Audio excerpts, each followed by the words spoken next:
Once we sailed the 7 seas in the Iranian Navy, with a swagger in the breeze. In the Iranian Navy, we could do as we pleased, hearts full of pride and bravado. Once we arrogantly threatened every nation on the breeze. In the Iranian Navy, oh, raise up your glass and sing it loud and wavy, for the bold and brave sight of our Iranian Navy. From the Gulf to the foam of the Western Sea, we were masters of the tide and the spray. But the wind has turned and the cannon's gone silent. Who now will answer our plea? Once we ruled the raging foam, now we've no fleet to call our own. In the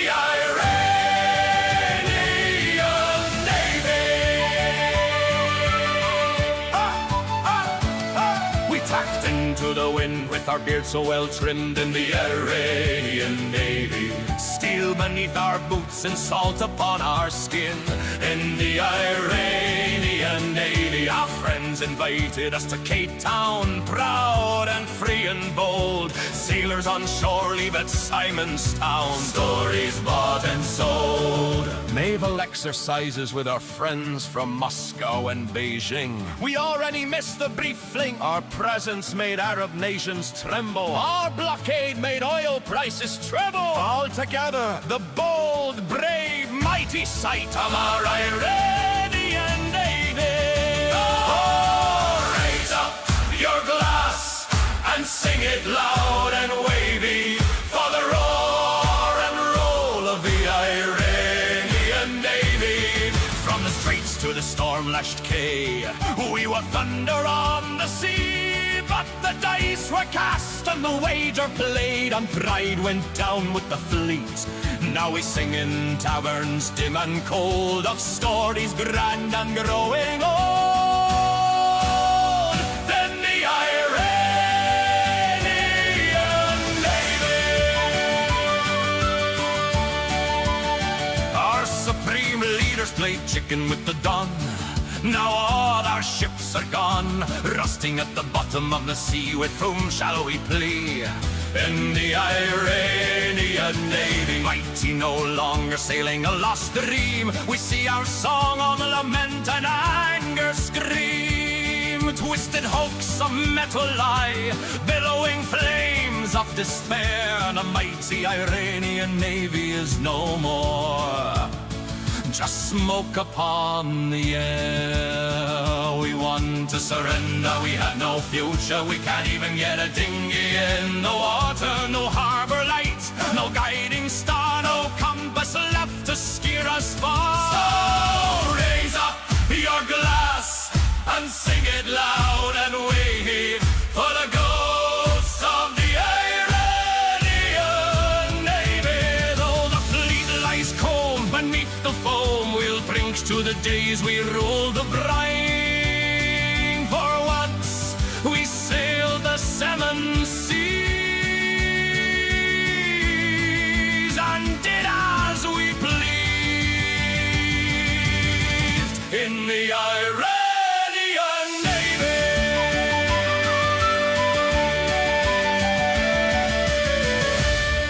once we sailed the 7 seas. Ha!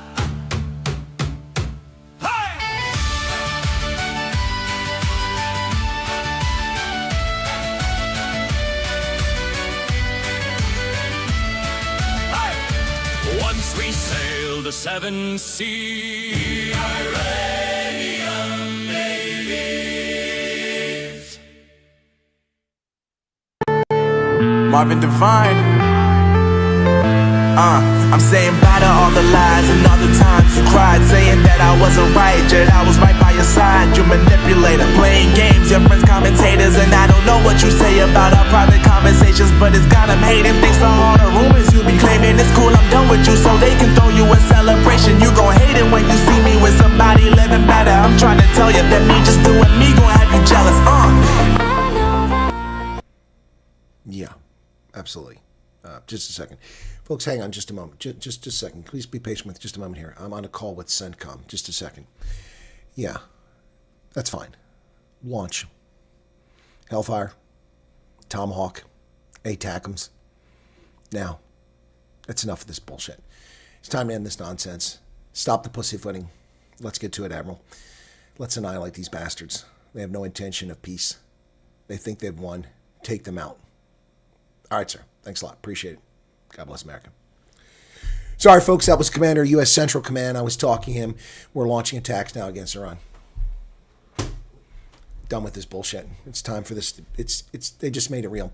Iran didn't show up for the negotiations in Switzerland, and they have reclosed the Strait of Hormuz. So it's time to stop pussyfooting around with these clowns and just bring this to an abrupt end. It is time for them to be gone. These ghouls, these evil bastards that harm people, murdered thousands of Iranian citizens. It is time for them to pay a price. We'll get to the news in just a moment, folks, but apologies for the voice, but my voice is under a lot of stress. I picked up some crud in Georgia, a gift I brought back with me, and you can hear it in my voice.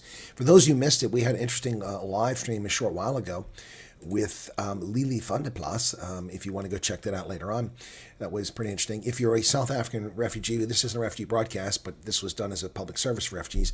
If you're a South African refugee who is living in the United States or one who has received approval to come to the United States on a refugee status and you're looking for employment, you would do well to watch that stream from earlier. Let's see how many people watched it. It was unscheduled. Wow, it's taking off. Let's see. If that's so correct. Good to see that it's taken. I knew a lot of people wouldn't watch it initially, but people watch it after the fact. 1,800 viewers in the first hour, so that's not that great, but that's not bad. So people were watching it, so yeah. Oh, you liked the interview. I thought it was great. So let me tell you about the interview, Sloth Puppy. Okay, so everywhere you go, there's always a Karen. There's always some whiny, privileged, arrogant little asshat that's around here. So we went to a local park to do this outside because it seemed like a great spot rather than sitting indoors and doing it. So it's summer. The children are out of school, so there should be no school groups at the park. It's a public park, mind you. I pay taxes to the township that funds the maintenance and the construction of that park. I pay taxes, and I live a short distance from it. So we went there, and there are a bunch of kids. I set up my tripod. You know, some guy walking in a playground with a bunch of little kids out there. You know, people are going to scratch your head. So, and then I passed a message around. My guest showed up. The table or the seat that I wanted to put them in, there were kids playing on that side right there, and it was not a best spot. Plus, the sun was shining in our eyes. So I walked over to the shade, which was my preferential spot, also where I could get it where the kids wouldn't be in the back shot either because there's a tree and the fields behind us. So I went there, and there was a couple ladies sitting there, one from a daycare center, another lady watching somebody's kids. And I said, ladies, I'm sorry to disturb you. Would you mind if we use this bench? Could you move to that bench over there so I don't get the kids in the shot? And I'm going to do an interview here. Is that okay? And they're like, yeah, that's fine. So they moved, and I moved, and we helped them move their little water bottles for the kids to the next bench. They were still in the shade. They didn't complain. They were very polite and friendly. We got through about 2/3 the interview, and along comes a Karen. She pulls up in her little van to pick the kids up because it's a daycare activity. And she comes up, and I can see her standing over there. We are 30 meters away, filming with the camera facing us. We're not talking to anybody. We're in a public park that I pay taxes to operate. And she's over there with a little snitty face, like she's sniffing her own turds. And when we finish, before we finish, she walks around. I guess she was trying to get us to end because she suddenly makes a phone call and she points the phone at us, but she wasn't filming us. She was running her mouth louder so that we would want to finish it. So I just ignored her. We wrapped up our interview, and then she comes over. Where are you people from? And they said, South Africa. Why are you here? I said, they're here because I'm interviewing them. This is a public park. Well, I just want to know where they're from. Well, they've told you where they're from, and I told you it's a public park, and I'm a resident here. And I pay taxes. This is a public park. Well, this is a daycare. I said, no, the daycare is down the road. This is not a daycare. This is a public park. You're in public. Oh my gosh. The Karens are unbelievable. I hate people like that. I hate people like that. It's like when I was in York in the UK, and I'm in the Viking Jorvik Museum, and I'm in there, and they have the last room you go through before you go out has a collection of coins. And I want to take pictures of the coins. I'm taking a few pictures and trying not to get reflection off the glass. And kids come in. They barely come above my knee. They're little preschoolers or whatever. They come in there, or first graders. And so now they're below me. I don't want the kids in picture, so I raise my hands up like this higher to take the picture with my photo. And this snarky little leftist retarded teacher comes over. You can't take pictures here. I said, excuse me? I can't take pictures here. I asked outside. They said you're allowed to take pictures here. You can't take pictures. There's children here. I said, well, first off, I'm not taking pictures of children. Are you not paying attention? Second, I was here first. You came in while I was taking photographs. You didn't have the courtesy to let me finish my photographs. And third, this is public. If you don't want children photographed in public, then don't take them in public. I'm so sick of these retards. Everywhere you go, England, U.S., everywhere you go, these retarded little people running their mouths. This is a daycare. No, sweetheart, it's not a daycare. It's a frickin' public park. Are you paying to operate this park? No, you're not. Do you run this park? No, you're not. Shut your cake hole and move down the road.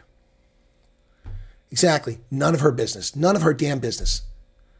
Now, if someone goes into parks and sits with a camera and is filming minor children, you have a reason to have question. Nobody was just tired of these people. I'm so tired of these arrogant asshats. Well, this is a daycare. No, it isn't, sweetheart. I don't see a sign here saying daycare. I see a sign saying public park, and I pay thousands of dollars every year for this park to operate so you can piss off right back to your shitty little attitude where you came from. They are everywhere in this planet. Arrogant, privileged, opinionated asshats. Right, an intrusive card. But she didn't have the courage. At least she didn't interrupt our interview. Boy, if she didn't interrupt that interview, you would have watched her get dressed down on air. I would have dressed her down. Yeah, their entitlements. I'm sure she's right now back there going, oh my God, who was he? He was at our daycare filming. I'm sure that's what she's doing right now. Take that stick out of your ass, sweetheart. Take that stick out of your ass. Or is it a dildo? What is it? Take it out of your ass. Unbelievable privilege. If you guys don't believe me, ask Lily. Ask Lily about this. Ask Lily about it. Well, yeah, you get such rude people all over the world. It's unbelievable. Anyway, yeah, I don't know if she's left or right, but I know she's annoying. Anyway. Oh, yeah, I know. It's my park, our park. We pay to operate it. A public park. I went to a public park so as not to bother people. I could have filmed in my neighborhood. I could have filmed at a restaurant. I could have filmed at the Veterans Organization. I didn't do that. I didn't go to private property. I went to public property to film. So people go there and film their kids playing baseball. Is somebody going to cry about that? Or playing soccer? Somebody going to cry about that? Yeah. I just want to, and then she tried to pretend she was just curious. Well, no, I just want to know where you're from. I'm curious. And I didn't say this, but I want to say, I've already told you. Futsek. I've already told you why they're here. And it doesn't matter if they're Lithuanians. It's a public park. As long as they're in America legally, they can sit here. As long as they're in a public park, they can sit here legally. It's not trespassing. It's not your daycare. Now, I don't go on your property at daycare. You have the balls to tell me to come over and question what I'm doing at a public park. You know, I spent 36 years defending this country, and I have little shitheads like that try to interrupt me in a public space. She can sit on this and rotate right here. I've got something for her. It's a shame she doesn't know my program is because I have something for her. Right now, I'm going to give her something that she really needs to see.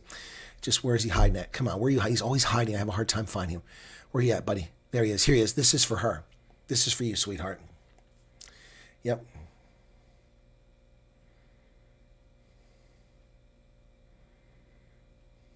There you go. That's for her. Yep. Yeah, anyway, so, no, it wasn't a Laring Center, but just, you know, I hope she's watching too. I mean, the arrogance of some people. A public park. A public park. Okay, time for the news. We've had enough fun with that.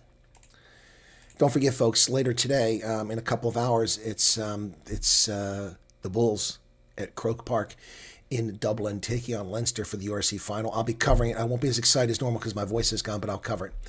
All right, so Iran has declared the Strait of Hormuz closed. It is time to bomb them into the Stone Age.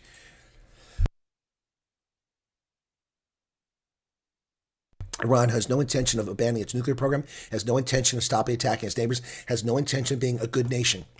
It has no intention of adhering to international norms. They are a terror sponsor who seeks to disrupt the world and destroy non-Muslim infidels. So it's time to take these people out. I'm done. Trump launched the bombers, launched the Tomahawks, launched the Hellfire missiles. Let's get to it. ATACMS. It is time. It is time. Enough of this nonsense. We've had enough. Iran declares the Strait of Hormuz closed again after U.S. lifts blockade. So we met our agreement terms, and they didn't. Iran reclosed the Strait of Hormuz Friday instead of heading to Switzerland for nuclear negotiations, citing Israel's refusal to pull forces out of southern Lebanon. In a statement read over maritime radio channels, Islamic Revolutionary Guard Corps said the U.S. was in violation of the memorandum of understanding between Washington and Tehran. Since Israel's withdrawal from Lebanon, the complete lifting of the naval blockade and the withdrawal of American terrorist forces from the Persian Gulf and the region are among the main conditions of the agreement between Iran and the United States. The Strait of Hormuz will remain closed until these conditions are met. All ships are requested for the sake of their security and safety not to approach the Strait of Hormuz. Any vessel that defies this directive will be targeted. So Iran is attacking ships in international water. They're threatening global economics. They are threatening the world. They are threatening the world. It is time for Trump to start bombing the living daylights out of them. Yep. Exactly, Igoli. Now he has all the reason in the world to just torch the place. He has all the reason in the world to torch the place. So let's do it. Let's do it. What are we waiting on? Tonight. Tonight. When does it get dark in Iran? It's 7 o'clock there now? Okay. A couple hours. It is time to bomb the living daylights out of them. Well, if Trump doesn't respond, they will have made a fool out of him. Meanwhile, South Africa, it's not safe to be a foreign national. Or a white South African, for that matter. Yep. Protesters were beaten and threatened. Journalists were threatened in Pietermartizburg during xenophobic attacks. Look at these thugs. Supporters of March and March movement gathered in Pietermartizburg for march against undocumented immigrants. Foreigners were severely beaten in the xenophobic attack in Pietermarits. Journalists, including News 24, were shoved and threatened as attackers demanded they delete footage of the attack. The attack was sparked by claims of March and March protesters that her brother had been killed in an attack by foreigners. 7 foreign nationals were brutally assaulted and chased through the Masukwana informal settlement in Pietermaritsburg today after a group of anti-immigration protesters swarmed through the area following a demonstration in the city center. While this was taking place, police officers stood on the road outside the settlement after being shoved against a shack and threatened. A reporter managed to escape.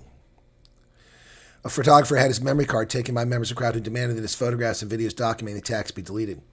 South Africa is collapsing into civil war. It's directed against illegal aliens, but it's directed against all foreigners and will be directed against white South Africans, who these racists call colonizers and invaders. It is coming. June 30th is coming, ladies and gentlemen. It is coming very soon, and it's already underway. Already underway. The South African government, in a rather belated effort, is trying to prove that it is trying to stop xenophobia, with Ramaphosa spouting nonsense, talking from the podium once again, taking no concrete steps, and some court cases now being settled that aren't going to solve the problem, sending a message that we care about foreign nationals when they don't.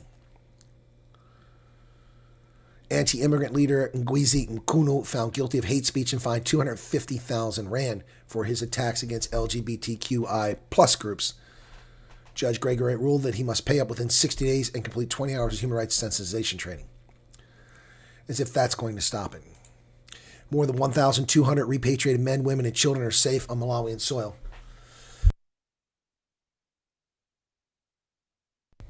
Humanitarian organizations coordinating relief efforts for displaced Malawians. Over 11,000 Malawians have now surged into this location near Durban. Now, this is in Malawi here. That's a photograph in Blantyre, the commercial capital of Malawi, the warm heart of Africa, where 1,200 men, women, and children have arrived safely after being evacuated from Afrophobic South Africa. Afrophobic South Africa. It's insane. Over 20 buses transported Malawians home amid the rising tensions. More than 20 buses arrived at Sherwood Hall to begin transporting more Malawians back home. Many have been staying at all since early June after fleeing violence and mounting anti-foreigner sentiment. Julius Malema is in trouble with Parliament for his failure to apologize to a judge. A 5-year-old order, but this arrogant asshat has refused to apologize. EFF leader Julius Malema is once again in trouble with Parliament, this time for flouting an order that he apologized to the Judicial Service Commission and to Judge Elias Matokiani. The issue dates May 2021 when the Council for the Advancement of the South African Constitution filed a complaint against him with Parliament's Ethics Committee. Judge Matokiani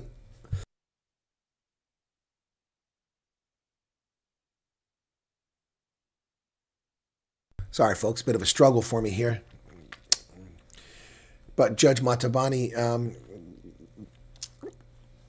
this is a 2019 judgment against the EFF in favor of former Finance Minister Trevor Manuel, which the party was forced to pay 500,000 rand in damages.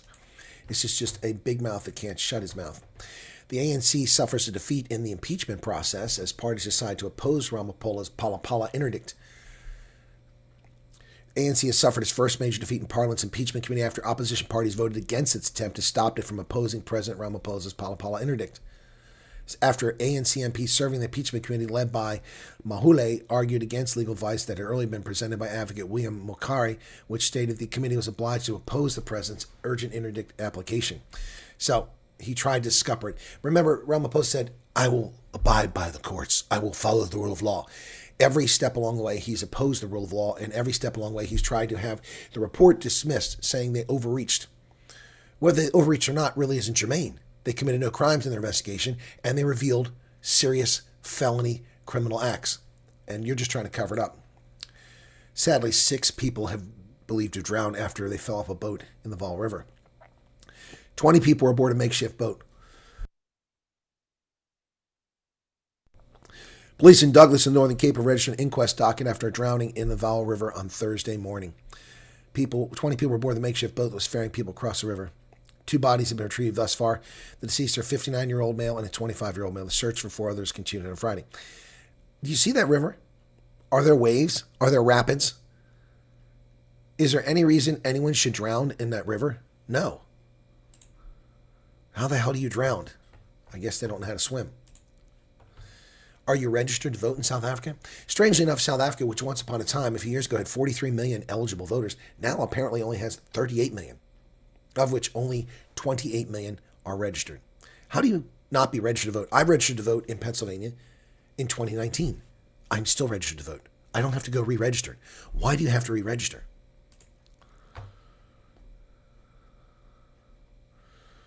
The Electoral Commission of South Africa says only 28 million of the estimated 38 million eligible voters are currently registered. How is that possible? The voters' rolls increased to 28 million, up from 27.7 million. The rolls continue to climb by about 34,000 a month due to mortality. 34,000 people a month dying. KwaZulu-Natal had the highest number of stations with 5,021, followed by Eastern Cape, Limpopo, Gauteng, Mpumalanga, Northwest, Western Cape, Free State, and the Northern Cape. Only has 739 registration. So 38 million people eligible, just 28 million registered.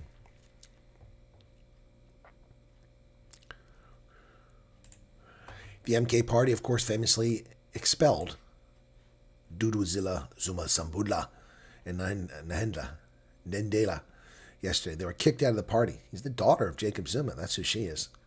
They're accused of undermining organizational unity, promoting factional narratives, publicly discrediting recognized party leadership structures, challenging the legitimacy of party decisions, and bringing internal organizational matters into the public domain. Wow. Wow. Bafana achieves a draw with a late goal against Czech Republic, keeping their slim hopes of staying in the World Cup alive. They're going to have to beat South Korea. Good luck with that in Mexico. Bafana are still alive in the 2026 FIFA World Cup after much improved performance. The goal came from a goal down. They came from a goal down to earn a 1-1 draw against the Czech side. They earned their vital point from the boot of inspirational midfielder Teboho Mochena, who showed nerves of steel to beat Czech goalkeeper from the spot with 7 minutes remaining on the clock. Wow. And of course, I can't see the content. The World Cup is in America, but I can't watch this content in my location.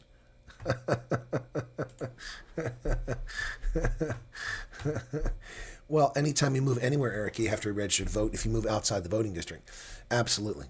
Absolutely. But people aren't moving that often. Not 28 million people or 10 million people.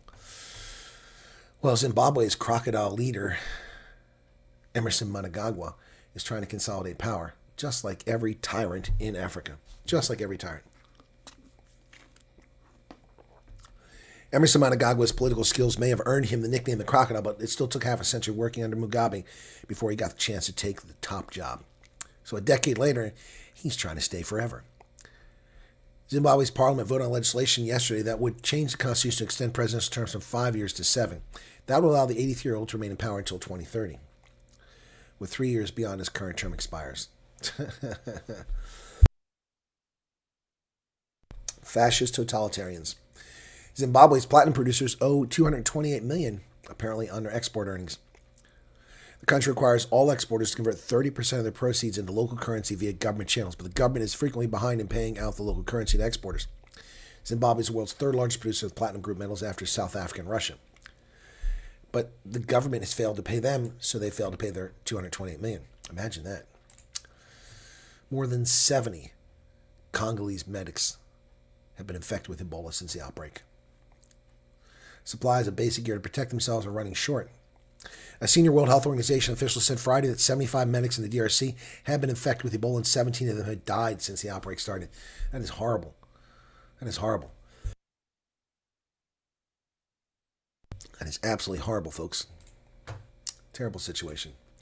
Al-Qaeda-linked terrorists are claiming responsibility for the attack on Niger's airport that killed 13 people yesterday. West Africa's Al-Qaeda affiliate claimed responsibility for the Thursday attack on the airport in Niamey that killed 11 members of the security forces. I've been to the airport with the Nigerian Air Force. That's pretty scary. The Islamic State Sahel province targeted the site. Wow. Bad mojo. African legends George Weah and Akide discuss solutions to online hate speech. At an event held at the National Center for Civil and Human Rights in Atlanta, George Weah and Akide were part of a panel discussion involving FIFA, TikTok, and the City of Atlanta officials to mark the International Day for Countering Hate Speech on Thursday. Former Liberian president and football legend George Weah warns against attacks on referees as some decisions in the ongoing World Cup spark controversy. In a message marking the International Day for Countering Hate Speech, Weah says everyone makes mistakes. Don't threaten refugees. Well, I would agree with that. I don't think people should be threatened when we play the game. The game is an open game. And you know the important thing of the game? Everyone makes mistakes. The player make mistakes, the referee make mistakes. And also, we accept other people's mistakes. We have to accept everybody's mistakes. So we can't threaten the referee. Yeah, there are certain things he doesn't see. Even the linesman will not see that. But we need to understand that George Weah is correct. It's inappropriate to threaten people because of what they say, especially political speech or sports. It's ridiculous. But soccer fans are not rational. They're a bunch of lunatics. That's why the term hooligans is applied to soccer. They lose their minds about this boring-ass game. Bafana captain goalkeeper Rowan Williams, who was atrocious. Now, that's not attacking you, buddy. That's a statement of fact. That's an opinion. This week also spoke about the abuse players receive from fans online if results don't go their way. If I look back, I would say nothing has changed, said 1995 FIFA World Player of the Year George Weah, who is FIFA's Players Voice Panel honorary captain. Oh my goodness, 20 gift memberships. I got to turn off the alert box real quick so we don't have that. Oh, it is off already. Cool. Mercy Akita, former Nigerian footballer, says, I've had my fair share. I've heard people call me the N word, the B word, the F word, and also told me to get into the ship that brought me here to America. Well, I'm a little tired of people whining as if they're the only ones who are victims of abuse and racial abuse. I've received my share of racial abuse from black Africans and from others around the planet throughout my lifetime just because of my skin color. Stop acting like you're the only ones being called names. Stop acting like you're the only one being attacked. It's nonsense. Everyone should stop being attacked. But why do you always only give those examples? You never give the examples of others being attacked, and always trying to make it as if the only people attacking anybody are white people. Shame on you. Shame on you. Oh, is that Patrice Motsepe? That's who that looks like on the left. All right, I don't know what that music is. That is Patrice Motsepe. Yep. And George Weah. We'll turn that music off. We don't need that crap and get a copyright strike. Israel and Hezbollah have agreed to renewed ceasefire as Iran peace talks are postponed. 4 Israeli soldiers, at least 18 people in Lebanon, were killed during fighting. Israel and Hezbollah have agreed to renewed ceasefire Friday, the U.S. officials said, after talks between the U.S. and Iran were postponed amid intensified fighting in Lebanon.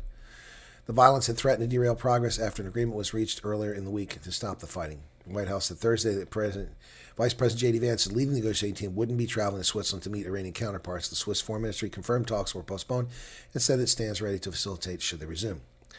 Well, bomb the snot out of them. Bomb the snot out of them. I'm done with them.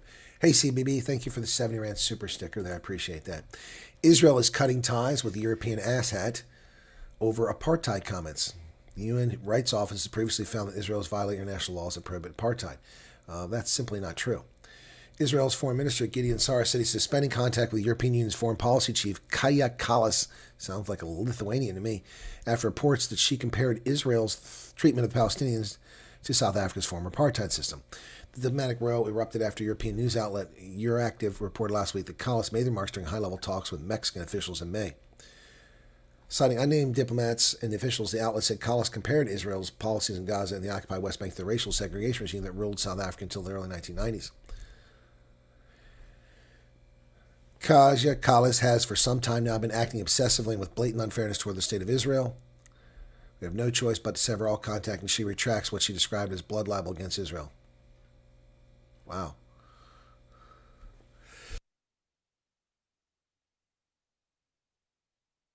Another anti-Semitic, Jew-hating European racist. Another one. Well, the first round of U.S.-Iran talks in Switzerland have been postponed. Swiss officials today announced that the first round of negotiations between the U.S. and Iran, scheduled to be held at Burgenstock, have been postponed until further notice. Well, shame. The United States is launching a trade probe into Germany over drug pricing. The Germans are fixing prices and forcing drug manufacturers to give discounts that do not merit discounting, thereby forcing American drug manufacturers to charge more here in America. And this is not fair trade. So they are looking at them under the 301 trade practices. Sad news for fans of Robin Hood and for nature. The mighty oak has fallen. The mighty oak has fallen, folks. England's major oak tree, over 1,200 years old, has not sprouted leaves this year and been officially declared dead. A tree that I saw in Sherwood Forest just a couple of years ago. Ancient oak tree in Britain's Sherwood Forest, featured in the legend of Robin Hood, declared dead. The 1,200-year-old major oak tree, which Robin Hood allegedly used as a hideout, stands in Sherwood Forest near Nottinghamshire. That was in 2007. Major oak, a tree in Britain's Sherwood Forest believed to shelter the legendary bandit, was declared dead yesterday.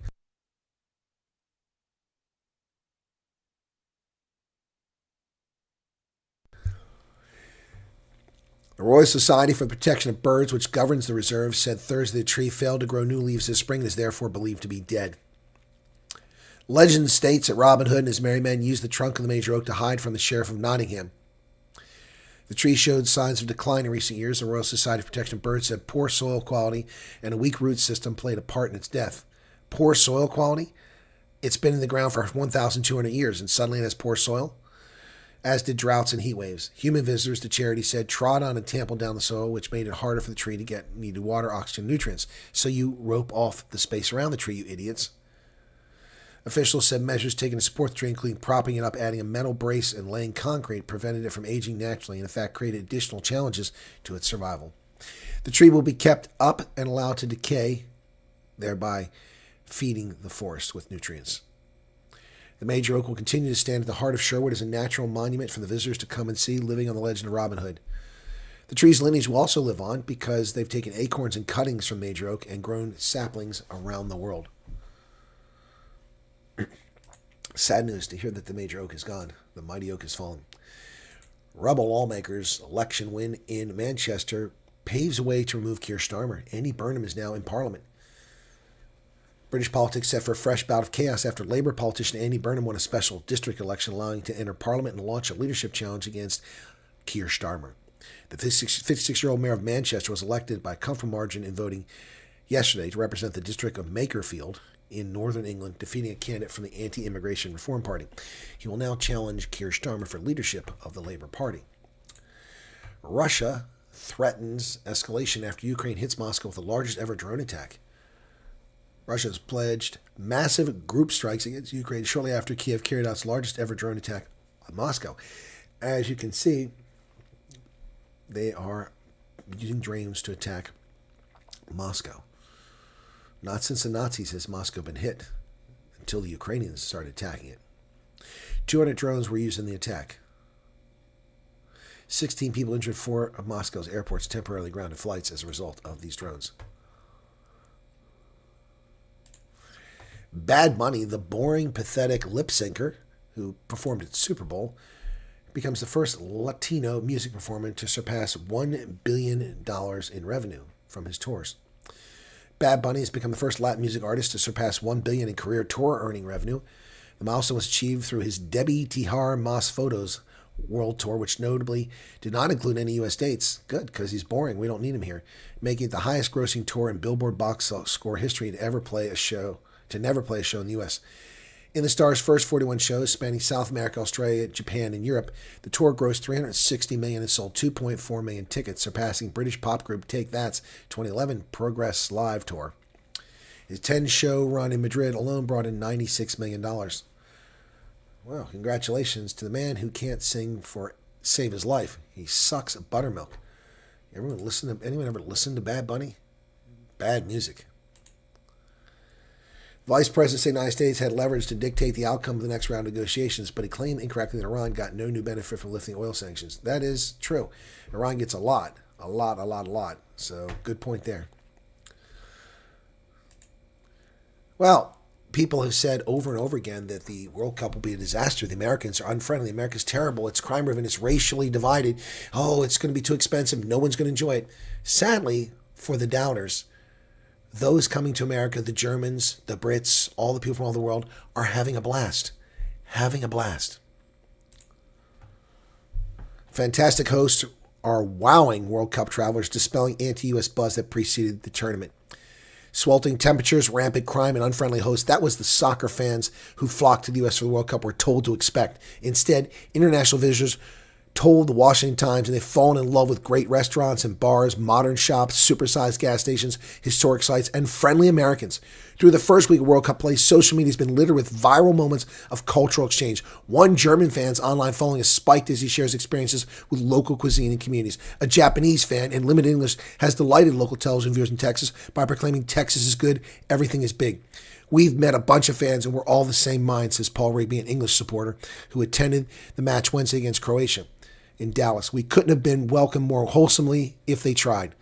This is not Mr. Rigby's first World Cup, nor is it the first time USC's been a regular for decades. But this year's event, he said, stands out not just because of England's 4-2 opening match victory. The U.S. has received its share of bad press internationally in recent months and years, and criticism has intensified since the strikes in Iran began on February 28th. Yet the World Cup has put the United States in a different light for many fans. America and the world needed this. The world has been a pretty dark place for 10 years, said Mr. Rigby. Just being in a situation where different fan groups, communities are coming together just to have fun and learn about each other and engage, it's been really special. The conversations for locals and tourists at bars, diners, and parks across the country are not centered on international policy. The action on the pitch, including an early hat trick by Argentine superstar Lionel Messi, has come first. The culture shock regarding the wonders of Americana is a close second. Everything is way bigger than in Europe, says Nikolina Kuljak from Croatia. This is applied to portion sizes, cars, and even kitchens in their friends' homes. The kitchens in particular delighted Miss Kuljak, who said the dreaded American small talk was a worthwhile trade-off. Americans love to talk to one another or to strangers about anything, whether it's a World Cup or weather. It's been an adjustment for some travelers who are not fully prepared for the full-throated embrace from locals. In general, the Americans have been pretty welcoming. They've been really, really very polite. There's no simple way to prepare the European mind for the wonders of American excess. Social media is filled with posts from foreign fans who discover and fall in love with the parts of the USA that do not make it into Hollywood films. Buc-ee's, the mega-sized gas stations endemic to the South, have become a sort of pilgrimage for tourists traveling to and from games. We've just been in awe of the size and scale of everything, Mr. Rigby said of his fellow foreign fans. We're outside of Buc-ee's right now, and it's the size of a shopping mall. A German fan who goes by Freddie on X has attracted a substantial following by documenting these experiences.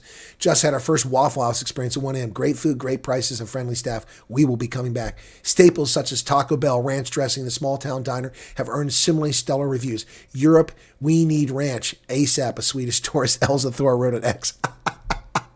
The pre-tournament concerns about crime, scorching temperatures, aggressive border agents, and unfriendly Americans have faded away from most fans in U.S. cities. Initial worries about U.S. summers, FIFA instituted 2 hydration breaks, have proved unnecessary as most of the nation has dodged particularly miserable heat waves, though temperatures will rise as the tournament continues. A few visitors have experienced visa issues. A referee from Somalia and a few officials from Iranian squad were denied entry, but most fans who made the trip have not lodged major complaints. Meanwhile, the American hosts have continued to wow their guests.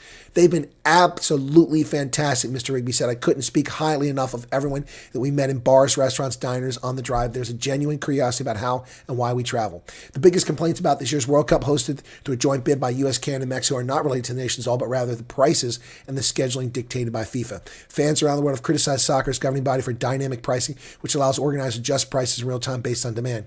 It has resulted in sticker shock for fans who are often paying thousands of dollars for the once-in-a-lifetime experience. The biggest problem is FIFA's price gouging, said Mr. Rigby. Yep, all this should prompt reflection even within FIFA. Japanese fans continued a long tradition of cleaning up after themselves when they visited Dallas Stadium for their Group F opener. Scotland supporters, widely known as the Tartan Army, have made an even greater impact in New England, where thousands of fans stayed before an opening match in Boston. They partied with Boston's parks, playing bagpipes and donning kilts, and left the spaces cleaner than they found them, and drank all the beer. They cleaned the entire Sam Adams Boston Lager supply out in Boston. In nearby Providence, Rhode Island, Scottish community raised $30,000 for local charities as a thank you for the region's hospitality. The community has welcomed us with open arms. The other night, a local man stuck my drinks on his tab, and we got chatting. We're now going to keep in contact. I've told him to come to Scotland. We weren't sure what to expect staying here, but it feels like a community. And there you go. And all you haters that hate America, you can shove it. This is a brilliant World Cup. The only problem is the prices. That's the problem.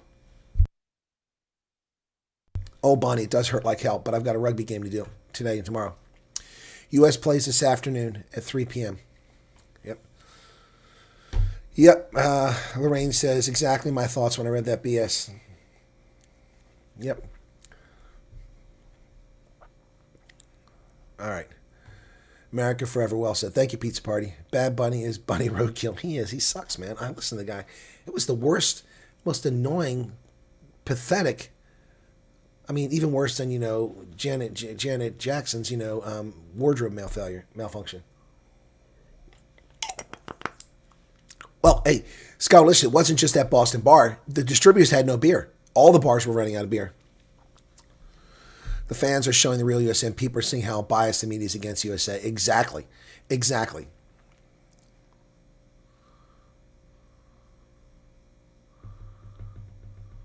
I went to South Africa for 2010 World Cup. That tree died of old age. A grandma of 130 don't die from flipping her Harley. Huh? Okay, that's almost all the news. I got a couple more here. Hang on. Oh, I got a few more. So, J.D. Vance issued a warning to Israel. That's not good. He delivered a rebuke to Israeli critics of the agreement, warning them not to alienate their most important ally as the administration sought to rebut mounting criticism of the deal. Not good look. Barack Obama said the U.S. may be worse off before now than it was before the war. Yeah. Thank you. Barack Obama, not exactly someone I care to listen to. Former President Barack Obama said it seems like U.S. has either returned to status quo or is worse off now than before President Trump launched the war in Iran.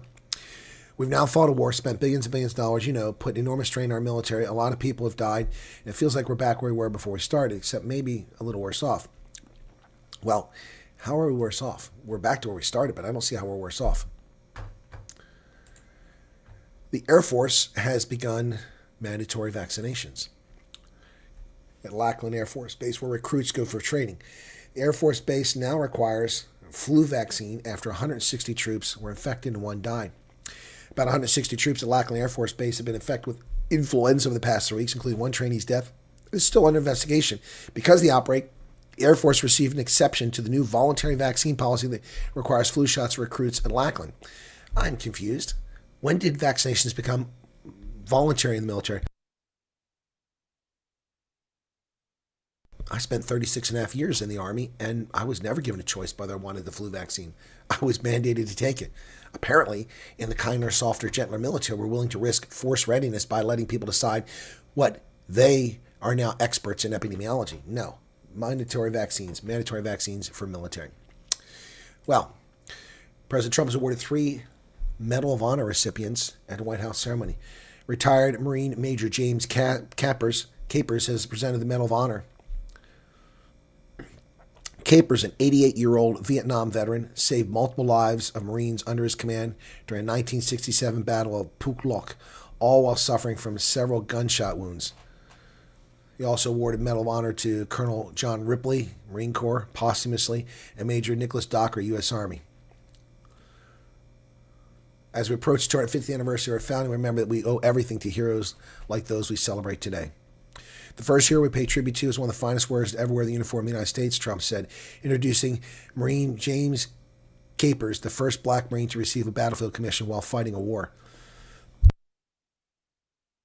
Serving as then second lieutenant with the 3rd Reconnaissance Battalion, Capers led a 9-member patrol that dominated enemy positions over the course of 4 days while facing a numerically superior opposition. He sustained severe wounds from a mine attack and ensured every Marine boarded while offering to stay behind when the rescue helicopter struggled to take off with the weight, but his company pulled him back onto the aircraft. Capers was recommended for Medal of Honor in 1967, but his commanding officer died before the paperwork was signed. Everybody knew he should get it, but life is life, Trump said. That's a bad break, but now you're doing it. The nation kept you waiting for too long. The Medal of Honor was established by Congress in the 1860s, recognizing individuals who risked their lives to save others during actions deemed extraordinary heroism above and beyond the call of duty. Approximately 3,500 soldiers have received the award. 40% fought during the Civil War. Colonel John Ripley was posthumously awarded the medal for his actions on Easter Sunday, 1972, during North Vietnamese offensive. Ripley single-handedly took on the task of destroying Dung Ha Bridge over the Qua Viet River, avoiding enemy fire to place 500 pounds of explosives at various points to ensure destruction. For his heroic deeds, John Ripley was given the Navy Cross, and today we award him the highest of all honors, the Congressional Medal of Honor. He gave it to Ripley's 3 sons, 3 grandsons, and daughter-in-law. He's looking down on you. You know that, right? The President also bestowed the medal on U.S. Army Major Nicholas Dockery for his leadership in Afghanistan. Dockery led a fight to defend against a Taliban ambush in 2012 in the Kapisa province that lasted more than 4 hours. Major Dockery, you were the last man to depart the battlefield of the day, and you left it a legend and a hero. 11 former Medal of Honor recipients and hundreds of dignitaries and administration officials joined the ceremony. And Trump thanked the crowd. And there is the Marine, 88 years old. Well, this one's not going well for President Trump. The big story about him repainting the reflecting pool, it's all gone sideways. The blue paint is peeling off the reflecting pool already. It was just finished a week ago. An American blue flag paint sheet was seen floating on Thursday as workers clean algae after Trump's $14 million renovation. Well, it's time for the company that did this to go out and redo it for free. For days, workers have been trying to rid the reflecting pool of algae after a more than $14 million renovation that President Trump said was done properly and could last for 100 years. Nope, it didn't last a week. Shame. Yeah, I've seen President Obama's library. It's disgusting. It also cost $750 million. Here's a piece of the blue paint floating in the reflecting pool. Wow. Look at the algae already on it.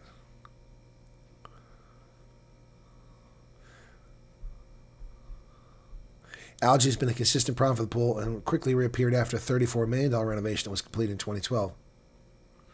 But this time will be different, the president promised. He touted his pool building experience and praised the workmanship of the contractor who got the job on a no-bid contract. I'm very proud of it, he said. I'm very good at building things and constructing things. This was not a paint job. It's a highly sophisticated material, industrial strength that could last for 100 years applied by very talented people. Apparently not. This is the first real failure of the Trump administration, in my view. This is a failure, and it didn't go well. Well, Americans in Congress have pulled a good one on Ro Khanna, the leftist lunatic from California. Americans for Tax Reform tell Representative Ro Khanna to pay wealth tax as part of his moral mission. Americans for Tax Reform President Grover Norquist is calling on Representative Ro Khanna to practice what he preaches on wealth taxes, sending the California Democrat a letter urging him to voluntarily write a check to the federal government equal to 5% of his reported $232.7 net worth. You can take a public step away from inequality, Mr. Norquist wrote. In a 2-page letter, Mr. Khanna and Senny Berners, a Vermont retard, introduced a Make Billionaires Pay Their Fair Share Act in March legislation that would establish a 5% annual wealth tax on the nation's 938 billionaires. The two liberal lawmakers say the measure would raise $4.4 trillion in revenue that could be used to improve the lives of Americans who didn't earn it. Mr. Khanna also embraced a California ballot initiative this year, the 2026 Billionaire Tax Act, which would levy a 5% tax on individuals residing in California with a net worth exceeding $1 billion, about 200 people. Mr. Norquist drew Mr. Khanna's net worth figures from a recent Notice report and pegged California's net worth at 1,200 times the median household net worth of $192,000 for American population. Mr. Norquist, citing the framing back at him, noted that the Treasury Department has accepted voluntary extra tax payment since 1843, and that 5% of Mr. Kahana's estimated fortune comes to $11,635,000. You could build 10 feet of California's long-delayed high-speed rail project. It would be obscene for rich congressmen to demand such sacrifice from others without leading by example, Mr. Norquist wrote. He said, don't worry, the IRS will come and collect your vintage comics books and your Mickey Mantle rookie cards.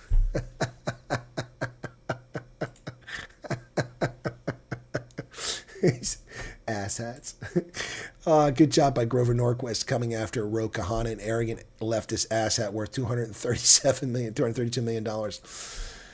Vegas was once the bargain basement destination for tourists. Not anymore. Now it's a luxury destination. I can attest to that. It is expensive. Last year, a $26 bottle of water went viral. Post-pandemic, Vegas is built to cater to the well-off. It's crazy. During the 1990s, Ed Chapo, who lives in Washington State, visited Vegas twice a year, once for work and once for fun. He runs 3 small businesses, including a fruit farm. He and his wife could put together a 5-night trip, including flights, meals, and multiple shows for under $1,000. Not anymore. Not anymore. It's crazy. So the percentage of Las Vegas revenue from gambling has plummeted. It was consistently over 30%. Then it dipped during the scamdemic to 28%, shot up to 40% briefly after that as people flocked back, and now it's down around 26%. So they're making money elsewhere, not off of gambling. And it's luxury stuff like this. It's crazy. I didn't even see that when I was in Vegas, the Sphere. I missed that entirely. That thing is huge. Yep. People no longer go to Vegas because they can't afford it. It's just too much. It's too much. Let me find this figure here. There's a figure here that says the percentage of people and how much they make. Let me see if I can find this. Yeah. Not long ago, lower and middle income families and young partners on tight budgets made most of the visitors Las Vegas. In 2019, 28% of the visitors lived in households earning 6 figures. So less than a third were rich people. According to the city's Visitors Authority last year, 75% made over $100,000 per year. So almost everybody going there now is richy rich, which is fascinating. And that is going to do it for the news today, folks. Thank you for tuning in. Be sure to hit the like button if you haven't done it already. I am, after all, doing this at great personal cost. What's going on here? There we go. 232 likes, a little bit of super chat revenue, and 20 new members. Let me turn on the alert thing again. There it is. All right, where are we at now? All right, I want to address something else. So, and that person might be in the chat right now. So again, now this is one time when I talk about a video that I've made, it actually is about a person. If the person is in the chat, don't identify yourself because we don't know. I received a message forwarded to me late last night, about a South African who said that they had not heard anything on their case and somehow contacted USCIS on a call. And on that phone call, they were told that they had been denied, that their refugee case had been denied, which is not the norm. It's not the standard. It's puzzling to say the very least. Now, their case, apparently there's on the portal, it shows it's not working, the portal, and now they are waiting for a phone call from USCIS. The whole thing sounds strange. I don't doubt the veracity of the person who sent me the information. I just am questioning what's going on here because they must inform you. They can't leave you in limbo. So I don't know that the person's been denied. I don't think they know that. They certainly fear they've been denied now, but we don't know what's going on.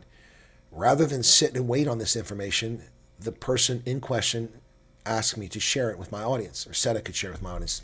View that any way you want. So I made the video last night. I made no claims, no allegations.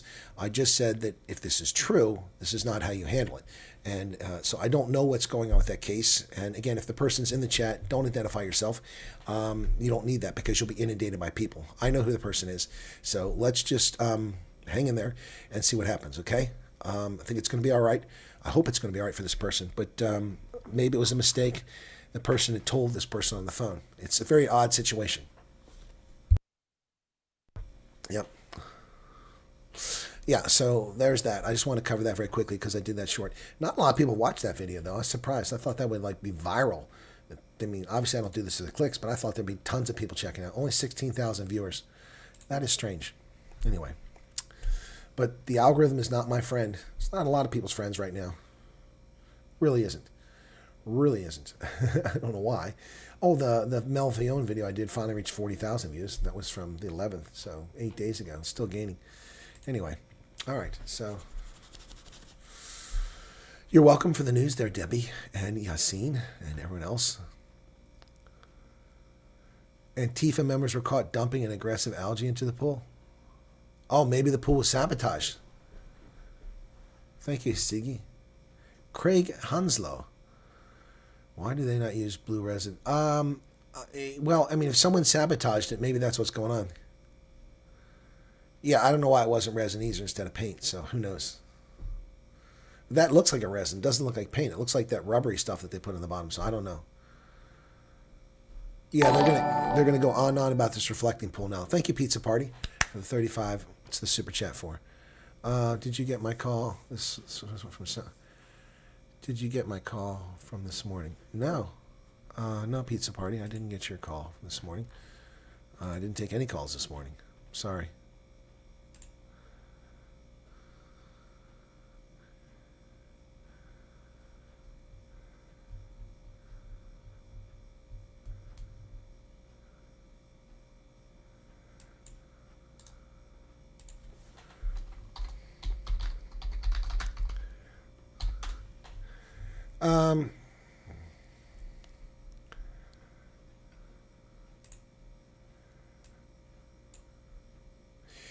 Yeah, Facebook posted about it, and don't know if it's fake, but they said people lied in their application. Yeah, so look, I don't know the case of this person. Pizza Party, your mod may have forwarded me something. I'll take a look at that when I get a chance. What's going on here? Something, my beard there. That was pretty nasty. Yeah, I'll look into that. So let's just address this thing right now. Okay, first off, people will be denied if they've lied on their application. I don't know that that has anything to do with the person I'm talking about. So, but that means you were never eligible. Okay, you made yourself ineligible. To me, a denial is someone that's eligible that meets the criteria and is told they can't come. That would be a denial. But I guess we're wordsmithing that. So we have cases of people who've committed fraud who were not allowed to progress in the program. So you can call that whatever you want. That may be a reason for it. That's possible. I'm not sure what other reason. Now, here's another thing too. So little supposition here, okay? So the unabridged birth certificate thing that we've been talking about, if that's real, and it sounds like it is real, not Israel as in the country, but it sounds like it's genuine. It sounds like the unabridged thing is genuine based on the information that I'm finding out now. Let's suppose that the deal with that is there might be a very good reason for it. Why might there be a good reason for the U.S. government to suddenly be demanding unabridged birth certificates? Ask yourself this question. Can one of my viewers say why they suddenly would start requiring unabridged birth certificates? Anybody? Why would they start doing that? I know why. I'm asking my audience to see if my audience is switched on like I am. It's not been a requirement in the past because you don't need it for a green card. Or you only need it for a green card. Anybody have any idea why would the U.S. government suddenly be demanding unabridged birth certificates? Anybody want to take a guess? Yes, the green cards. Well, the parents' info is important for a green card, but I'm talking about now. Now they're saying as part of the application, someone claimed that was happening the other day, and I said I had no information. Now I've found sufficient information to agree that must be a standard they're applying now. Why would they do it? Not for the green card application comes a year after.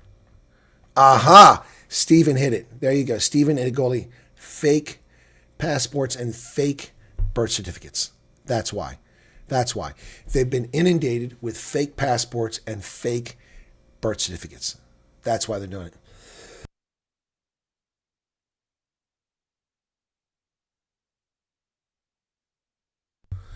Madeline, I don't know what to tell you about that. That's a strange one.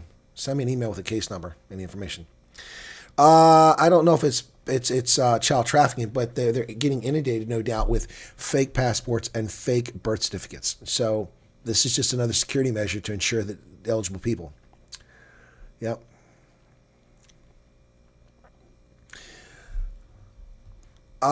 Yeah, Night of Justice. I explained before it happened last month what was likely going to happen because I noticed anecdotally there were fewer people going out. And I said it was probably because they were bumping up against the cap. And until the cap is raised, they're kind of stuck. And that's what happened last month. I don't know the number that's going to come out this month, but I do expect to be higher than that total last month. I don't know if it's going to be a surge yet, though. But if it isn't this month, in June, that means in July and August, they're going to have to do a surge if they want to bring those 10,000 people over here.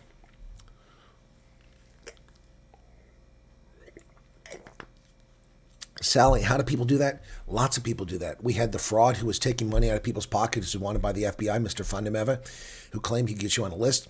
We've had people misleading people all the time. And that's what kills me. These detractors who know nothing about immigration, know nothing about refugee program, know nothing about anything, and they sit around in their bathrobes and steal content, make videos, and accuse me of doing things when they don't know what you're talking about. And there's actual people out there defrauding others. There's people out there buying $70,000 buckies and then pleading poverty as a refugee, begging for money for clothing for their children. You have a $70,000 bucky. I don't have anything even remotely that close. I'm not asking for money. Yet there's refugees out there doing that. There's always scammers. There's always grifters. There's always flim-flam artists in every group. Yeah, it shouldn't surprise you. Everyone could be that reason why we're under administrative hold because it didn't upload the OB. I don't know, Neuro, that's the case. If that, they would contact you if they wanted. People who've been putting in the unabridged birth certificates have been contacted and told to load them. So there you go. What are your comments? Hey, Steven, how's it going? On the comments on this morning's video, I see a lot of people received no contact. I haven't seen any comments on the video. I have been working all morning. I met with Lily and with Marinus earlier, and we did a live stream about employment opportunities for South Africans over here. And then I came back here and prepped for the news, and I've got a rugby game in 2 hours. So less than 2 hours, an hour and a half. No, I haven't seen any comments. I've been approved since February 20th, but now I wonder if they want that. Maybe. Well, Trevor, unfortunately, you're probably going to have to do the medicals again. That's what sucks. Byron mentions video that Pete went to the U.S. as refugee and got out. No, that's a lie. Are you mistaken, Power Technical? If Byron said that, Byron is incorrect. I don't want to start an argument with Byron Shepard, but I'm telling you right now, Pete did not come here as a refugee. He did not come here as a refugee. He came here in 2024. There was no refugee program in 2024. No refugee program in 2024. He came here as a tourist and tried to defraud my country. See, this is why facts are important. I don't know what was said there. I'm not claiming it. You're telling me, Power Technical, that that's what Byron said. I didn't see the video. I don't know what Byron said. But I will tell you right now, if anyone tells you that Pete Filionen came here as a tourist, as a refugee, they're misleading you or they're uninformed. One of the two. Pete Filionen came here on a tourist visa. And then after his visa ran out, apparently, I don't know the exact date, but apparently that's when he applied for the asylum program. Did not come here as a refugee. There was no refugee program until 7 February of 2025 was announced and became effective 10 February last year. There's no way that Pete Fillion came here as a refugee. That's fake news if anyone said that. Power Technical, did I misunderstand what you said?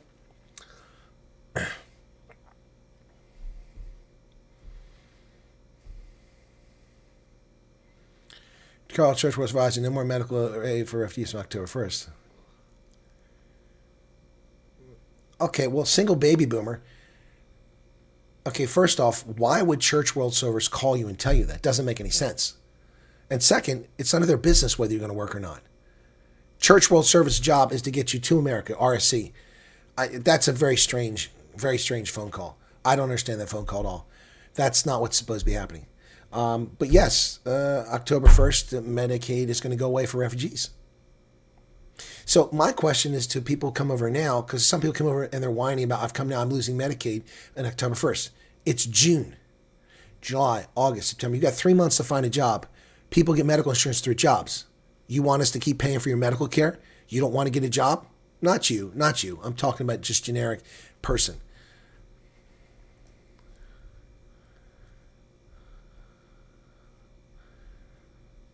Can I just upload my birth certificate when I get mine? Work people, you can do whatever you want on the portal. I mean, you know, there's no harm in that if you want to do it. I don't know. Yeah. Elmer says Byron did say that.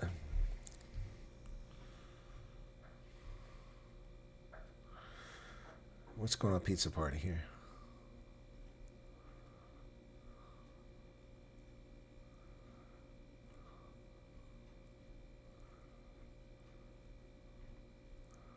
I don't see what somebody's sending prayers to pizza party, but I don't see anything.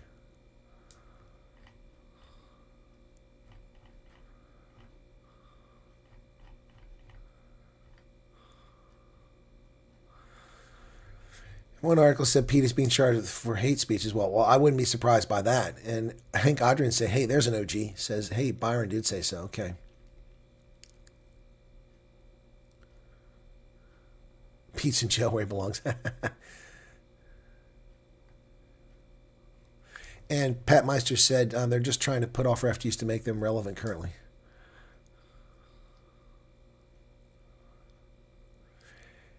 Mahog says, I have two great-grandfathers who were British-born. I was told that this is not destination shopping and they want my own Brit. What do you mean destination shopping? You were told by whom? You're not a British citizen. What does that have to do with anything? I have great-great-grandfathers. What does that have to do with anything? I don't understand that.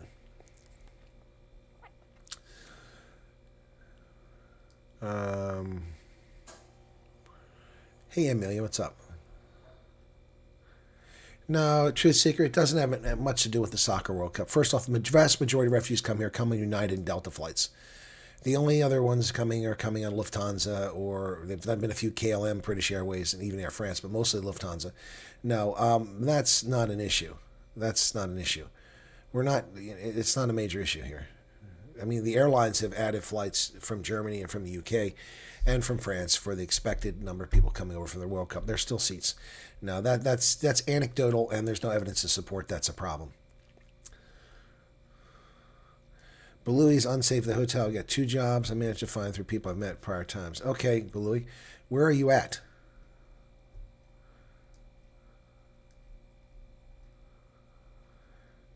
There are people who submitted queries on USCIS website to find if they're denied, but the website will ask $25, and it will take. I don't know anything about that. What are you talking about? Does USCIS charge? Hey, that doesn't make any sense.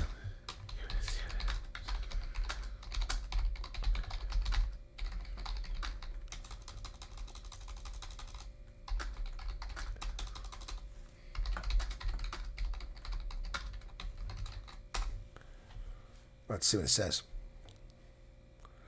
No, USCIS does not charge a fee. That sounds like fraud. Never heard of such a thing.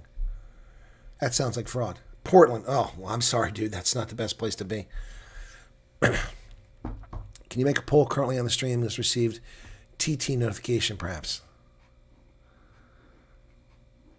TT, what is that? Travel tickets? Is that what a TT notification is?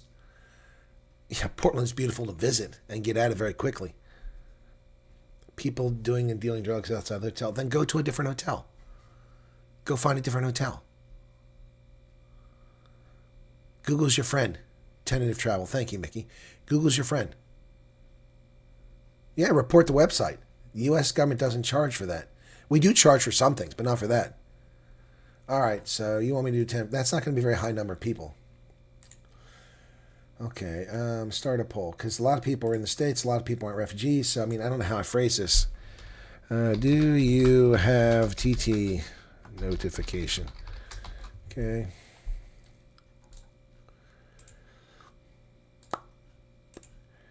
Snow,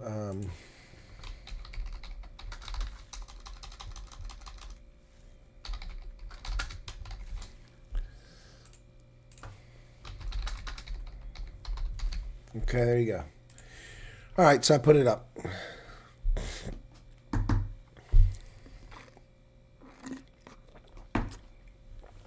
Okay. You do realize you're not forced to stay in a crappy hotel.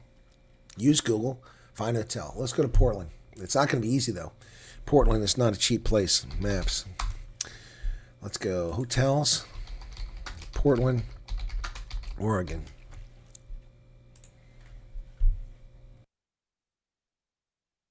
$92 a night, a 4.5-star hotel. $66 a night, the Roadway Inn. That's dirt cheap. $72 a night, $50 a night for the Pepper Tree Inn. I mean, look at this. Actually, that's a lot cheaper than here. Hotels are a lot cheaper in Portland than they are here. There you go. Look at that. That's Portland, Oregon. $50 a night. That's dirt cheap. That looks nice. It's an older hotel, 3.4, 2-star. Doesn't offer much in the way of amenities. $67. Motel 6. I'll pass on that. Cedar Hills, that doesn't look too cool. Best Western, Hyatt, that's 128. 69, that's a Motel 6. Yeah. Anyway, $78 a night for Studio 6, $81. Courtyard by Marriott for $81? That can't be right. No, it's Country Inn and Suites. Country Inn is nice. It's Radisson owns that. 4-star for $81 a night. Have your agency move you to a place where you're not paying for a crappy hotel where it's unsafe. It's as simple as that. Stand up for yourself. Don't be rude, but stand up for yourself. UCS said this. Well, what did you tell them? See, McGock, you're not giving me all the information. Did you walk in saying, I want to live in California. I want to live in Idaho. I want to go here. There may be a reason someone told you it's not destination shopping. You didn't tell me your comportment when you were there.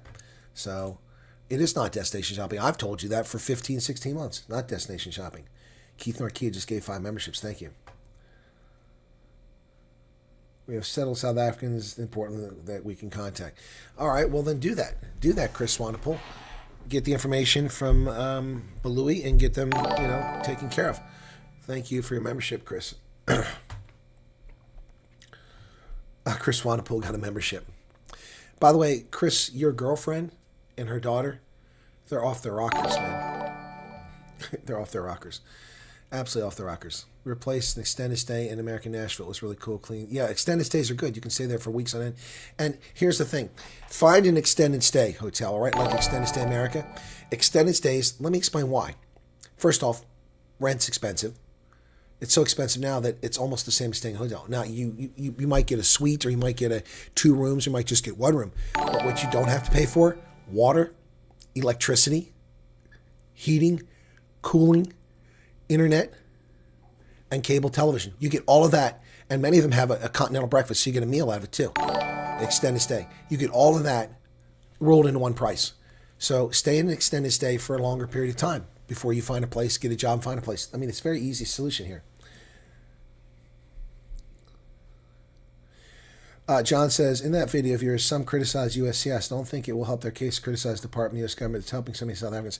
Well, I've warned people about that, John, for a long time. I said your social media is part of what's going on here. Now, criticizing the U.S. government shouldn't make you ineligible, but it certainly doesn't enamor you to those folks. It's not a wise thing to do. If I get a job in Colorado, can I take it even though I have only gotten our 94? The Social Security office is going to help us by the 20th of July. But Louis, so let me explain to you what has to happen. It depends on your employer. Your employer can hire you as a contractor rather than as a direct employee and then issue a 1099 for payment. You are then responsible for paying your Social Security, payroll taxes, and your income tax yourself. So if you are getting a Social Security appointment and you're going to get a Social Security number soon, that won't be a problem. But you cannot work without a Social Security number. Now, that is a loophole with the 1099 because you've got basically a year. April 15th of next year, you're going to have to file taxes for your income. And so you got between now and then to get that Social Security number. You could actually work without Social Security number for that long, technically. It's not ideal. But you're going to have to fork over money. It's going to cost you money to do that. But you can go start working if your employer allows you to do that. There's a person here near Harrisburg, Pennsylvania, who didn't have a Social Security number. The employer wanted him badly, hired him as a contractor, pays him a flat rate as a contractor. He doesn't get medical insurance. He doesn't get anything. He has to do all that on his own. So that's a disadvantage until he gets Social Security number. Once he has Social Security number, he'll be brought on board as an employee because then they pay the payroll taxes for him. But you can't pay payroll taxes without a Social Security number in which money to account it for. So yes and no, Baloo. But before I would do that, I would contact that employer and explain the situation and see if they're willing to do that. If they're willing to hire you temporarily as a contractor, but then you got to be careful. Maybe they like that and they won't bring you on board and you don't get medical and dental and all that stuff. So you got to be careful.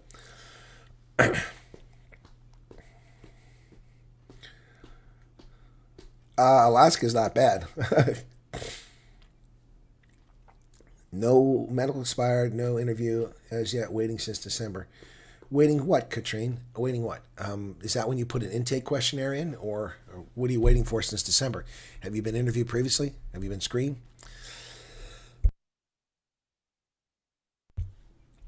Anyway, all right. So, yeah, see, people haven't got this. 17% are not refugees. See, that's my core audience, the original audience, 17% are not refugees. So that's 17 times 3, 45, 51. And 17% of that is going to be about 60 people here aren't refugees in any way. So those of you refugees, actually hurts me when you come to America because you stop watching my program. That's what's so funny about this. The guy accused me of genocide against Afrikaners for taking Afrikaners as a country. I'm like, it doesn't help me. Where's Mad Max? Anybody seen Mad Max recently? No, he's busy working and living his life. He's never here anymore. Where are the Hudson-Bags? They were very loyal followers, but then they had some medical issues, and then they haven't been around for a while. Earl Langton's not here. Charles Kleinhaus is not here. Nobody knows where Thea von Straten is here. They've all buggered off. I don't see, or I hear from them WhatsApp, but they don't watch my show. It's so funny to hear all this nonsense from people that, oh, you're taking all these Afrikaners. I'm not taking anybody out. I'm simply reporting information. Gone through pre-screening, medical screening, just knowing. Okay, got you, Katrine. Got you. Now I understand. That is a long time to be waiting. Yep. Okay. Do not share your phone number in chat. It will be deleted immediately by a moderator. That's personally identifiable information. We can't have that. I recently got accused of sharing personally identifiable information by YouTube, which is BS. I didn't do that. And I appealed it and won the appeal. You cannot do that. You cannot do that. There is no generally, Stephen. There is no generally. There is no timeline. Every case is different. Every situation is different. So you can't apply anything. It just doesn't work that way. Again, I go back to my friend who is now in Milwaukee, who was part of the original 100. And he flew at his expense to Pretoria to be interviewed and participate in the program, and then never heard from them until February 19th this year, a year later. And then people are like, oh, once you hear, it's fast. Nope. It took 9 weeks after that for him to come to America. Over 2 months after he heard from them. February 19th, March 19th, April 19th, end of April, almost May is when, or I think May 1st, May 2nd, something like that is when he finally came to America. Yeah, it took a long, long time. So, yep. Oh, the no's are dropping. They're a little bit lower now. 10% are waiting. That's interesting. 140 votes, that means 140 votes. I always use the total audience, not the vote number. So 140 votes, 10%. So that means 14 people are waiting travel. Okay. Statement of interest in May. Only got contacted January this year. Yep.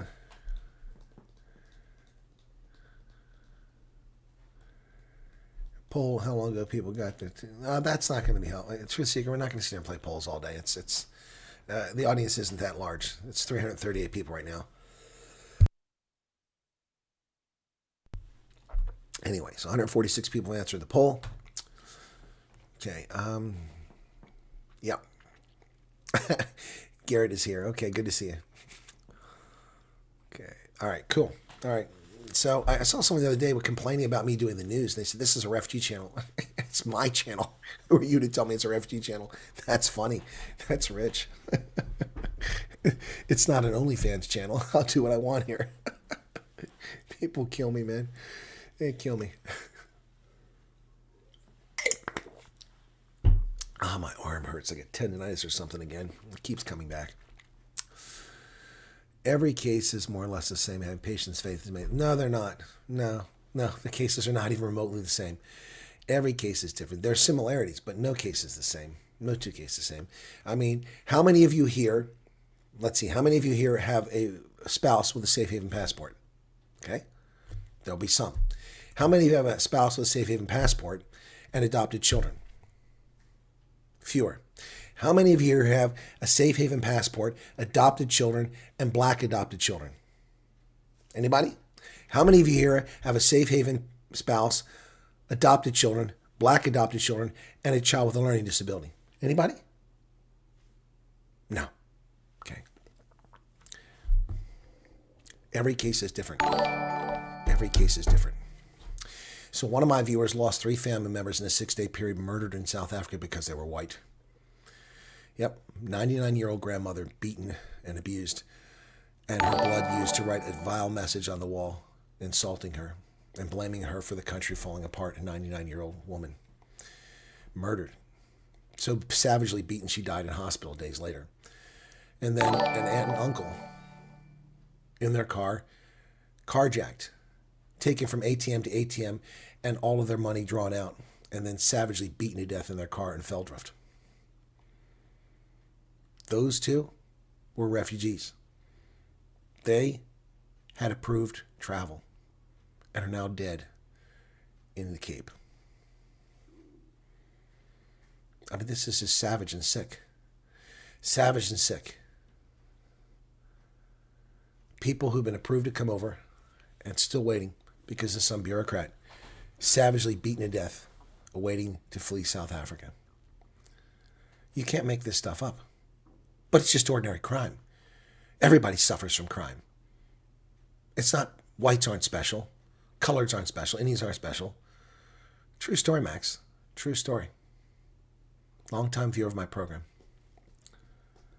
Yep. Yep. Unbelievable. Yep. June 30th is approaching. Yep.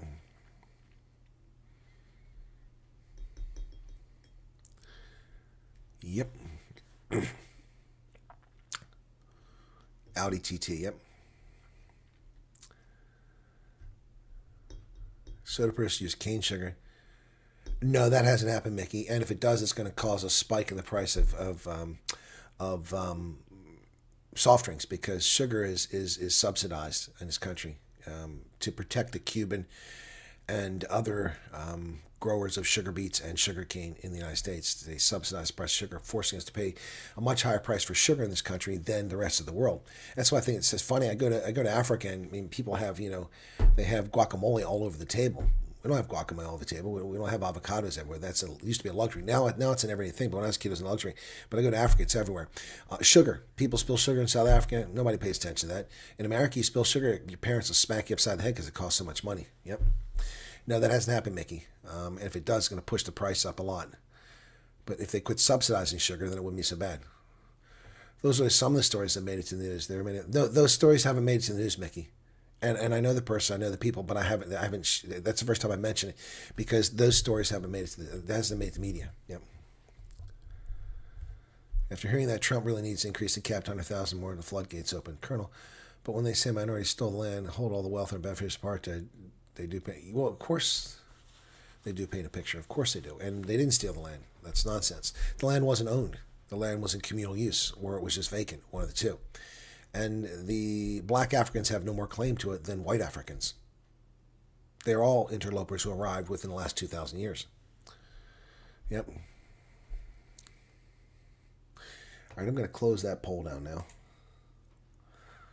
All right, so that's done, finally. All right, Johan, we'll catch you on Rugby and Senate, okay? Yes, Igoli, I've seen many black South Africans claiming they're going to attack white South Africans. That's why I said June 30th is not a joke. Now, I'm going to have to wait a couple days for my voice to come back, probably till Monday or Tuesday, before I can record that video that I plan to record. I've already put one video up. It didn't get a lot of views, so I'm going to put another one up. Loretta says, won't be on the news because we don't count. I think you're true. You're correct about that. Mickey says, thank you for the info on the sugar. Yeah, no, it's ridiculous that we subsidize sugar in this country. I had some meds. I used them already, so I don't know if I have any left. And the chemist pharmacy down the street is closed. They went bankrupt, Rite Aid. So I don't want to buy the medication at the supermarket. It's overpriced, and don't really feel like going to Walmart. Spook says, I only watch the news from your channel because the truth is spoken here. Yeah, I speak the truth. Also, Indians are next, they said. Oh, well, yeah, they've already come after the Indians. I've seen that, Mickey. Remember Phoenix? Yep. Primal Boris says U.S. will take the 30th into account travel ranges. I would imagine the U.S. Embassy has already informed ORR and USCIS that there are serious concerns around the 30th of June. So, yeah, I suspect they'll be taking extra precautions in those days. Yep. I don't do DoorDash. I don't pay people to deliver things to me. I think that's lazy. Louis Luba, evening, Colonel. With a new email from a call from Kenya, I spent the day at the Department of Archives. The information is now classified and restricted. Well, then what you need is a letter from the archives saying you can't access the information because it's classified and restricted and you can't give it to them. You need a letter from the archives. Ask them to issue a letter.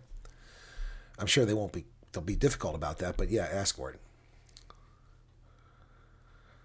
Lemon and sweating it out on covers. Yeah, I don't have a fever, folks. I don't have a fever. I don't have a temperature. have no body aches. All I have is mucus and my throat. But I spent hours talking all day, hurting my throat, giving tour guide work, and then spoke for hours again last night with some South Africans. So I basically spoke all day yesterday, the entire day, without taking a break. And that's part of the problem with this phlegm buildup. Lady who was shot in her face before she traveled. These people have just been murdered. Well, Heidi, yes, the lady who was shot in the head, I'm still in contact with, and she's still willing to do an interview, but the scheduling has been a problem. I heard from her a couple of days ago. She's going to talk to her husband about when we can do the interview of the lady that was shot. She doesn't remember anything, so that's not going to be the topic. But we are going to talk about it, and if her husband comes on camera, he can share it too. But yeah, no, the lady, no, there's no drip. No, I'm stuffed. There's no rain. There's nothing dripping. Yeah. Well, I've got to do the rugby today and tomorrow, so I can't take a rest. A karaoke voice when I hear it. Yeah, stay off Facebook and WhatsApp groups. They're just trouble. They're just trouble. A very nice husky voice. Do I sound like she's got Betty Davis eyes? Kim, what was her name? Kim Carnes, whoever sang that song, Betty Davis eyes. That deep voice she had. That very manly voice. I don't eat bananas, Garrett. She's got Betty Davis eyes. What's the lyrics for that? She's a wonder. I never got that. Betty Davis didn't have special. Kim Carnes. Yeah, it was Kim Carnes. Betty Davis eyes. Let's see if I can find that real quick. Come on. She has 226,000 subscribers. Oh my gosh, it's not playing. What is Take Me Slow? Yeah, that's the song right there. Betty Davis eyes. That's what I was looking for. Okay, now where are the lyrics at? Here are the lyrics, full lyrics. Her hair is Harlow gold. Her lips a sweet surprise. Her hands are never cold. She's got Betty Davis eyes. She'll turn her music on you. You won't have to think twice. She's pure as New York snow. She's got Betty Davis. What kind of bunch of bogus lyrics were those, Kim Carnes? New York snow? And there's a slight cough trying to clear that throat. She'll expose you when she snows you. Betty Davis eyes, yeah. For a woman betraying you, that's what that song was all about. Anyway. Betty Davis eyes. Mom believes you should gargle and drink Worcestershire. Oh, I'm not drinking Worcestershire sauce. No. No. Thank you, Truth. Please get what you need. You're very important to the community. Well, thank you for that. Some people don't think I am. But thank you. I appreciate that. It's very kind of you. Chasiki's going to bed. Sleep well. Chasiki, be well. Yeah, I have a radio voice. Bonnie Tyler, yeah. A total eclipse of the heart. Turn around, bright eyes. Total eclipse of the heart. Yeah.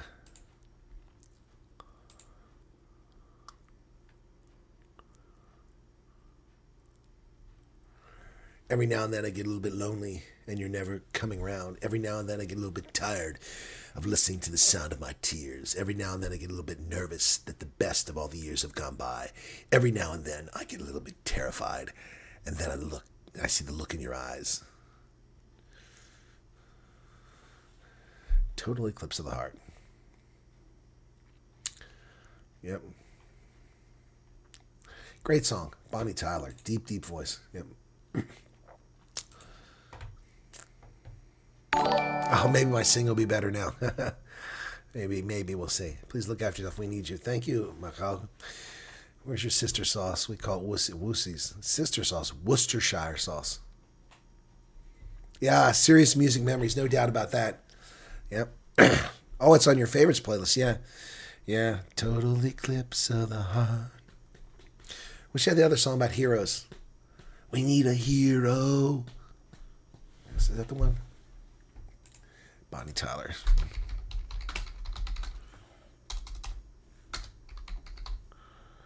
Holding out for a hero. That's the one.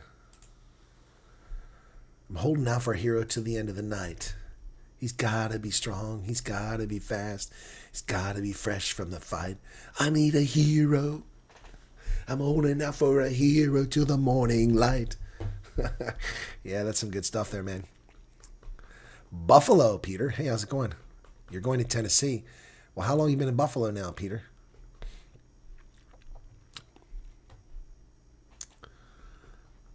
The Shrek song. Oh, is it? I didn't know that. I mean, I watched Shrek. I don't remember it that well. Huh. Bonnie Tyler. Yeah, she was awesome. Men aren't made like that anymore. No, they're not. Not in the 21st century. Bunch of wusses, man.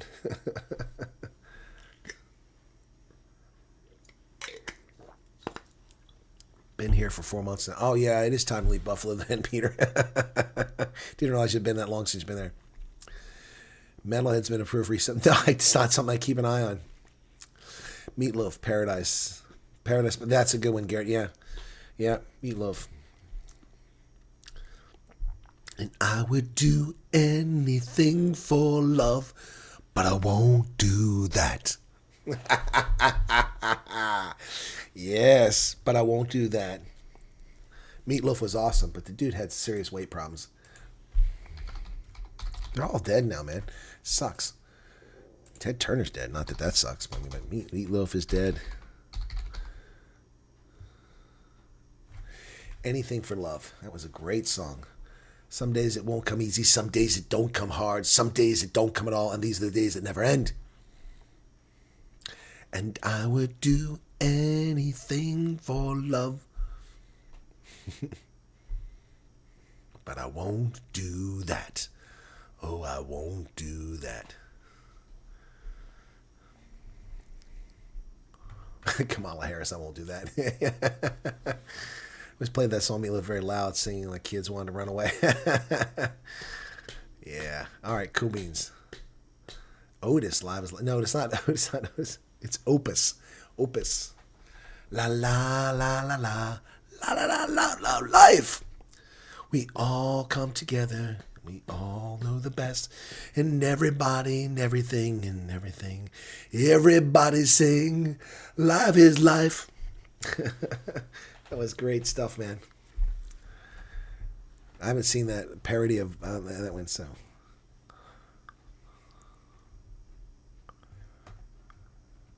Well, yeah, fleshing, but the stress he put on his body and his organs for 50 years is what did it. Paradise by Dashboard Light, that's going to. All right, guys, I need to take a break. I got a game in a little over an hour. I need to give my voice a rest. Please come back and join me on Rugby Ascendant. If you're not a rugby fan, come join us and give us a look anyway. Rugby Ascendant. One of the mods can put the link in there. I think Hendo did it earlier. Please join me. We're all Bulls fans today. We're all Bulls fans today. We want the Bulls to beat Leinster at Croke Park. The Bulls, their fourth trip to the URC final. They've won 0 titles. They lost to the Stormers the first year. They lost to Glasgow. Was it Glasgow? Or Munster, and they lost to Leinster. It's time for the Bulls to win. I've picked the Bulls to win by 7. Yep. That's who I've picked. All right, guys. Thanks for being here. Be sure to hit the like button if you haven't done already. All right, we'll catch you later on. I might not do a night house tonight because of my voice. We'll see. I'll let you know. Cheers.